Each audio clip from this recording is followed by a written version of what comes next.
Hi everyone, সকালে কেমন আছেন? আশা করছি সকলেই ভালো আছেন। আমাদের চ্যানেলের নতুন একটি ভিডিওতে আপনাকে স্বাগত।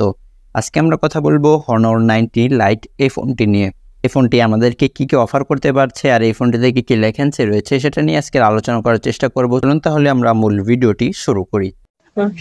প্রথমে এই ফোনটির ডিসপ্লে নিয়ে কথা বলতে চাই। এই ফোনটিতে 6.7 ইঞ্চের IPS LCD একটি ডিসপ্লে দিয়েছে আর এই ডিসপ্লের রিফ্রেশ রেট হচ্ছে 90 হার্টজ। আর এই ডিসপ্লের রেজুলেশন হচ্ছে 1080x2388 পিক্সেল আর pixel density 391 ppi, aspect ratio 20:9। আর এই ফোনটিতে আপনারা ডুয়েল সিম কার্ড স্লট পেয়ে যাবেন। আর এই ফোনটির ওয়েট হচ্ছে 179 গ্রাম। খুব বেশি ভারী একটা ফোন না, পাতলা ফোন বললেই চলে। আর এই ফোনটি out of the box Android 13-এ রান করছে, যেটি ম্যাজিক UI 7.1। আর এই ফোনটিতে চিপসেট হিসেবে দেওয়া হয়েছে মিডিয়াটেক ডাইমেনসিটি 6020, যেটি 7nm এর একটি প্রসেসর আর 2x2.2 GHz এর অক্টা কোরের একটি CPU দিয়েছে। আর জিপিও হচ্ছে মেল G57MC2।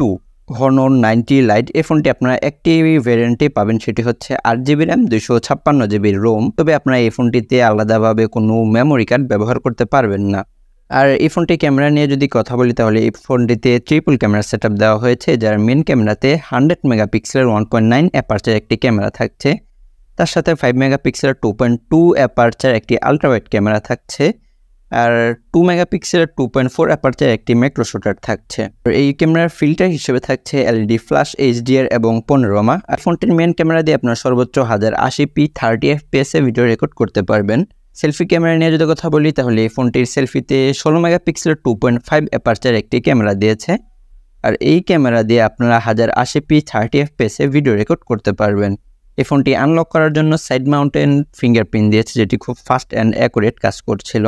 আর যদি ব্যাটারি নিয়ে কথা বলতে চাই তাহলে এই ফোনটিতে 4500 mAh এর একটি ব্যাটারি দিয়েছে আর এই ব্যাটারিটিকে চার্জ করার জন্য 35 ওয়াটের একটি চার্জার দিয়েছে। তো ওভারঅল এই ছিল এই ফোনটির স্পেসিফিকেশন। যদি এই ফোনটির দাম নিয়ে কথা বলি তাহলে এই ফোনটি যদি আপনারা অফিসিয়ালি কিনতে চান তাহলে 32,000 টাকার মতো লাগতে পারে। আর যদি আপনারা আনঅফিসিয়ালি কিনেন তাহলে 27,000 টাকায় কিনতে পারবেন। তবে আমার কাছে মনে হয় যে দাম অনুযায়ী স্পেসিফিকেশনটা আরেকটু বেটার হতে পারতো, বিশেষ করে ভিডিওতে, কারণ এই দামে আমরা প্রচুর ফোন দেখেছি যেখানে আপনার 4K তে ভিডিও রেকর্ড হচ্ছে আর এই ফোনটিতে মাত্র 1080p 30 fps এ ভিডিও রেকর্ড হচ্ছিল। তো এই ছিল আজকের এই ভিডিও। কার কাছে কেমন লাগলো চাইলে জানিয়ে দিতে পারেন। দেখা হচ্ছে খুব শীঘ্রই নতুন একটি ফোনের রিভিউ নিয়ে। সে পর্যন্ত ভালো থাকবেন, সুস্থ থাকবেন। আল্লাহ হাফেজ।